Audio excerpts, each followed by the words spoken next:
Hey everybody, it's Edwardo here with your DraftStream call sheet review or weekend preview.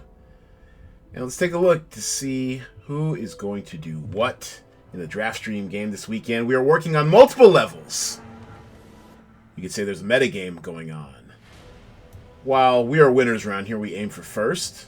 So the pole position right now goes to Ring Balls. Ring Balls! Still, there's a meta game going on where Jay Devlin, in an ultimate power move, threw out a $50 bonus to the 5th place finisher, but only the 5th place finisher who uses their #1 call sheet.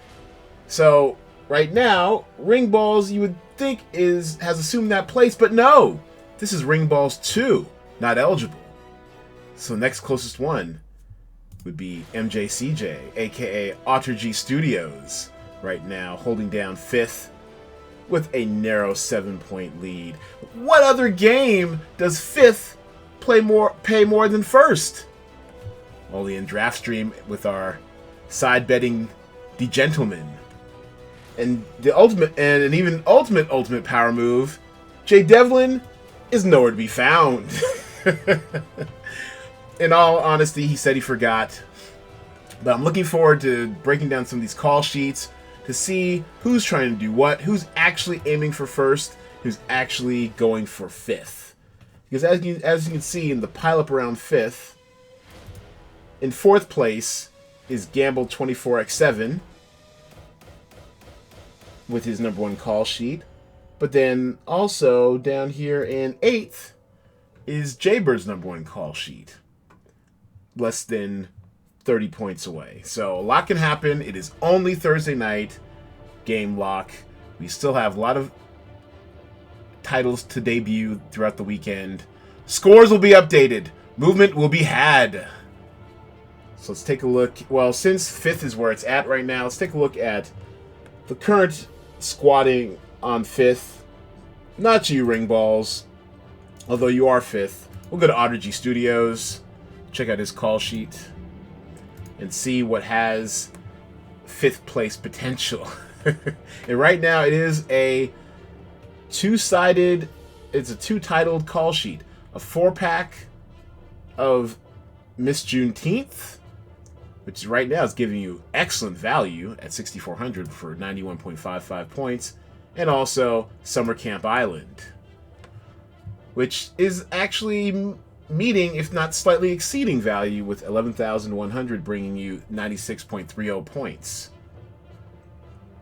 And so if you are actually aiming for, well, I guess 5th isn't quite mediocrity, but upper middle class, you're aiming for the upper middle class, if you're aiming for, what comes after bronze? If you're aiming for the tin medal, then this is a really solid one.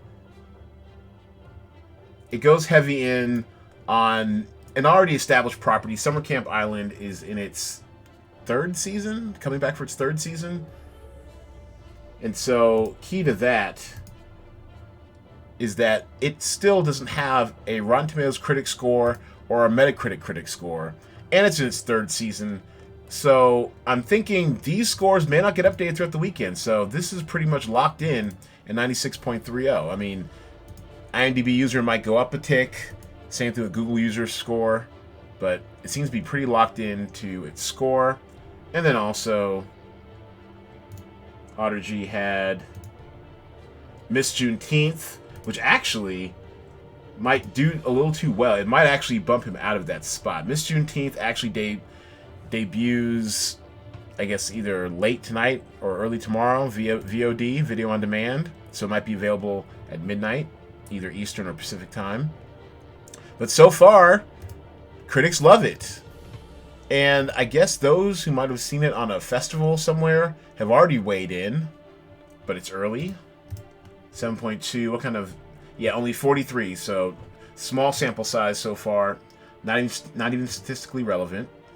So it might actually could go up or down. So we'll have to keep our eye on this right here. Now, we know the critics love it, which has aided to its score, but It's the users is where it's at. So once this thing is live for a day or two, when we have our Saturday update, we should have a better idea of where Miss Juneteenth will end up. So for the $50 right now, Audigy Studios is in the lead, I guess. What does Gamble24x7 need to do to work his way down to 5th? Well, G24, he also has a heaping helping of Miss Juneteenth, so they're twinned there, except 1, 2, 3, 4, 5. He has a 6-stack versus 5-pack. Stardog and Turbo Cat, and then also Summer Camp Island. So I like his exposure to Summer Camp Island. It's probably going to come down to Stardog and Turbo Cat. I guess he needs it to underperform a little bit. But animation tends to do pretty well in this game. So family animation, actually, if we could take a look at the master score list here.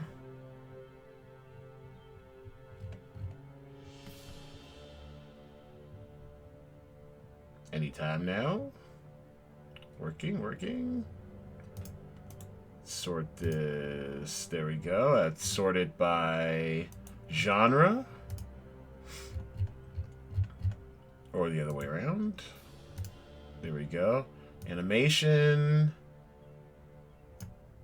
Oh, okay. Well, animation, it's a little bit all over the map. From everywhere from default score all the way up to 104.55. So, obviously, I don't know what I'm talking about. Anyways, as far as animation family, we only have one offering we can go off of. But still, I kind of like where his head's at. And he needs it to start underperforming G24X7 to get into that 5th slot. But you know what? Enough about talking about 5th. And I've been buying into the mind games, damn it. Let's talk about 1st. It's all about 1st, damn it. And Ring Balls, our early leader by almost 10 points over the God of Cheese. God of Cheese. Nice early debut, going for the $35 top spot. And the glory. We play this for glory, not necessarily for money. The money helps, though. I don't lie. And Ring Balls here, he has his 4-pack of Miss Juneteenth, headliner stack of Penguin, headliner stack of Summer Camp Island, headliner stack of Stardog and Turbo Cat. So I'm not sure if he truly was aiming for 5th with his call sheet. If not, oh well, you're too much a winner, Ring Balls, out in the early lead by 10. And the GOC, the God of Cheese, let's see what he's got cooked up. Let's see which one he has, too. GOC 3, okay. Interesting. The brave soul who took a flyer out on Karma. Our first, I believe, reality TV, reality competition show here. I was a little nervous about this one. I can't even say for sure if we're going to use it. If we're going to use reality TV going forward. But it is already out on HBO Max. It came out today, so that's why we have... I think Karma's only has the IMDb user score right now. And then headliner stack of Miss Juneteenth, headliner stack of Stardog and Turbo Cat, and a 4-pack of Summer Camp Island. So I think he'll need a little help from Summer Camp Island and Miss Juneteenth.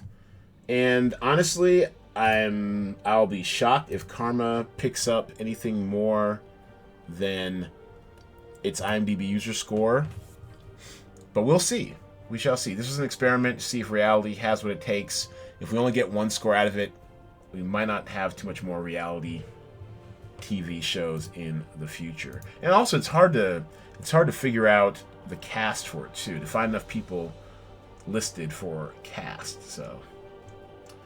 So kudos to him for taking Karma. And actually, I do believe this week, yes, this week was a week where all 15 titles were in play. So I'm not sure if you should give yourself a hand, but I'm very excited as a game maker. You kind of hate seeing a situation last week like The Woods where you list a title, you put up the salaries for it, and no one uses it, even though The Woods actually, I think, was the 5th highest scoring title of the slate last weekend. All right, so another Jaybird breathing down their necks, only 12 points away, setting up for his customary Saturday move. Let's see what Jaybird 2 has in store. Now, if you're going through the metagame, you have to assume that Jaybird is using his tin medal award-winning 5th place lineup in first, and then his real lineup in second. And if that's the case, then this is performing just fine.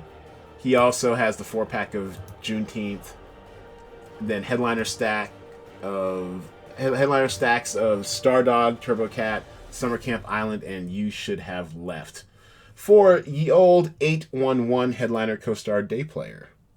And actually, my thoughts on this weekend going in, and we'll take a look at my call sheet, or one or two of them real quick, is that I felt going into this weekend, and you can see it reflecting the pricing too, is that there is no standout, no surefire hits like last week's The Five Bloods or I don't know, what was the one that ended up leading last week? I think it was.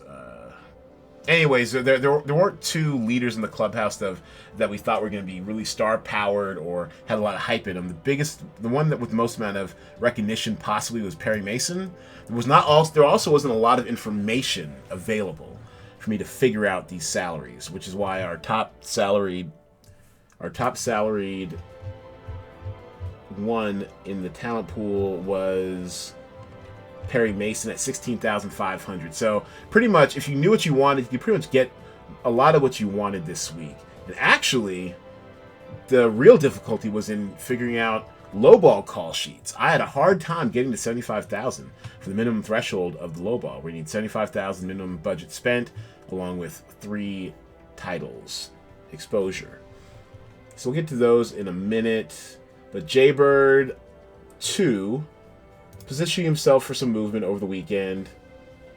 Kind of like a NASCAR driver, sitting in the middle of the pack, keeping his speed up, not getting too high or too low, and just waiting to turn the corner in the last stage and take over the lead. I'm not rooting for you, Jaybird. I just peeped game, damn it. Oh, and 95%, 8.4 tiebreaker. Way to use your tiebreakers. Will it come into play this week? I think we are tiebreaker free this week. Yes, we are tiebreaker free this week. But thanks for filling them out anyways. And as we do scale up and get this coded up and playable, tiebreakers will be mandatory, so just get used to it. Alright, so this is my number 1 call sheet, aiming for 5th place. Actually, how am I doing? I don't think I'm doing that well. Yeah, right now I'm at 12th. Not a great look. As I say in Chernobyl, not great, not terrible. But I figured exposure to You Should Have Left with a 4-pack there. A 4-pack of Miss Juneteenth. And then sampling Perry Mason and Bully, Coward, Victim, The Story of Roy Cohn, which actually I think I might check out tonight. Roy Cohn, if you're not familiar, I believe he's dead now, was, for lack of a better word, Donald Trump's consigliere, master of the legal dark arts. So I think that'll be kind of an interesting documentary to check out. And so I figured this gave me a shot, not too high, not too low. I guess I'm on the too low side. But keep in mind, Perry Mason does not come out till Sunday. So we should see, Sunday night actually, so we should see some decent movement between our Saturday update and our final score. Now, obviously I want to do well, but not too well. I don't want to be first. I want to win 5th place, because if I win, then I roll the $50 into next week's prize pool for all y'all. Which probably means higher money for 1st and 2nd, maybe even a 3rd place finish. All right. And let's take a look at some of these lowball call sheets. Before we do lowball real quick, my number 2 call sheet, the one I actually had positioned to be first, I need a lot of help. I need a lot of help from Bully, Coward, Victim, The Story of Roy Cohn. Need some help, Roy. Help brother out. I think it came out today, or comes out tonight on HBO, so we should see some movement on that. And dads, I'm going off the Apple TV brand here. Slow start, but obviously it hasn't debuted yet. Probably will come out late tonight, early tomorrow on Apple TV Plus streaming. And of course, the mandatory exposure to Miss Juneteenth. Just huge value at 6,400 for a headliner, getting you 91.55 points. Okay, so ring balls. Ring balls! His third call sheet versus my third call sheet versus Gamble 24x7's third call sheet. All within about 20 points of each other. Jaybird, about 50 points off the pace, trying to go low. We'll see. He might be out of this. He's not used to going low like we are. But ring balls, 3. Here we go. And what's the secret to his success? A defaulter right now on Lost Bullet, also known as Ballet Perdu. It's French. So if you don't see it on your... What is it? Lost. If you don't see Lost Bullet movie 2020 up with a Google user box, you might be able to find it under Ballet Perdu. There it is. So that's probably what I'll be looking up as we're going for user scores. And so he's got one day player from that, a day player 4 stack of Wasp Network. Yet another Ana de Armas Netflix film, which I will watch regardless, because she's just that fine. Trifecta of Father, Soldier, Son, which is smart. I also tried to get exposure to that as well.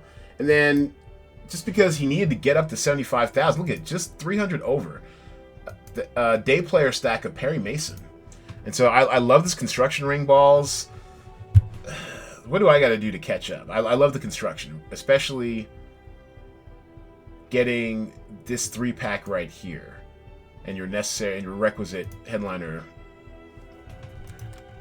from Father, Soldier, Son, because it stumbled out the gate. It's on Netflix. It could get lost in the shuffle, so it may not even get any more ratings or reviews outside of, I believe that's the... Yeah, outside the IMDb user score, which is really low. I mean, this is Father's Day weekend. Where is the love? Where's the love, America? Or the internet? Where is it? All right. So that's Ring Balls 3, Swag Official 3 in contention. Just how many points am I behind? Oh, I'm 15 points off the low. Okay, well, all right. We could possibly make it up. We can go lower. I also had the 3-pack of Father, Soldier, Son, and you had to get a headliner, co-star, a day player to keep it that low, because you figure if this is the lowest score on the slate so far, with very few prospects to go up, you want your exposure to the higher scoring for the bonus scores to be low as well. It's probably the best you're going to do this weekend. And I went with a pair of dads. Now, I know Apple TV Plus is known for quality. I mean, if you look at the master score list here, you sort by platform. I mean, look at it. It's usually 85 plus, but I just feel like Perry Mason just has too much upside. I feel like Perry Mason's just going to score too high. I mean, I have some exposure to it, but I've got the Flotsam and Jetsam here. Love Under the Olive Tree. We know how Hallmark does. They'll get just the IMDb score, and it'll stay pretty low. So I'm just afraid Perry Mason, once viewers had a chance to get a hold of it, will just rate it too high. I'm afraid of that. So I went with dads. A little... I don't know. It's a little counterintuitive because Apple TV Plus is known for quality, but right now, if Dad somehow gets lost in the Father's Day weekend shuffle, if it doesn't get reviewed much, well, Rotten Tomatoes already reviewed it, but audiences haven't clicked with it. So I'm banking on this 4.9 translating somewhat into the Google user score. Right now, I believe there is none. Yep, actually, Dad's movie. Yep, no Google user score yet, so we shall see. But this 4.9, I hope Google users are just unimpressed. All right. So that is the state of play so far. Let's do one other call sheet. You know what? Let's do Red Ibis. Your girl Deidre. See what she's got cooking. And 7,500. So a bit of a scattershot approach here. We've got 1, 2, 3, 4, 5, 6 titles in play. So it's scattershot, but also it does kind of keep in line with my thinking as far as this is going to be a pretty flat weekend where there'll be a lot of scores within range of each other. There's no Artemis fouls this week. They're going to get you a 10% Rotten Tomato score or something. So it has room for movement. I am curious about Penguin. Strong start. Has yet to debut. I think it's mostly critically driven, that strong start. I am Vengeance Retaliation. I don't know. I don't know much about it. I guess it's a sequel? But the default score right now, not terribly promising. And You Should Have Left. You Should Have Left actually has room to grow. The critics hate it. The audiences like it. So we'll see as it's video on demand. So as it gets rolled out over the weekend, we'll see if these audience scores don't tick up some more. And finally, of course, Brown Baby. Trying as she might. Got a good dose of coaching this weekend, too. Let's see what's going on with this call sheet. Mind you, it's still early. It's still early. But right now, what's holding her back? I Am Vengeance Retaliation. Looks like this might have been a punt. But Father Soldier Son. What are you doing, Mom? Well, you know what? Who knows? Maybe the audiences have it wrong. Maybe it'll rally over the weekend. I don't like its prospects. Mom, what are you doing? I love you, Mom, but Brown Baby, this call sheet, this right here is... These 4 right here is your anchor, holding you back. Dads, it's fine. The rationale with Apple TV is fine. Bully, Coward, Victim. HBO, also known for quality, if you've noticed. Nothing lower than an 80. That's fine. I like that strategy. But Father Soldier Son, I don't know, Mom. Hoping for a big rally over the weekend for you. Because right now, it looks like that is not it. So I hate to go out on a down note, but I like seeing all the action, all the strategies that play, the metagames working. You know, the group chat, I'm sure, will be on fire. Feel free to check us out in the group chat. All right? And thanks for playing, everybody. Thanks for watching. We'll be back on Saturday, sometime after 12 p.m. Pacific time, with your Saturday estimates update in the great DraftStream game. Thanks for playing, and I will see you all on Saturday.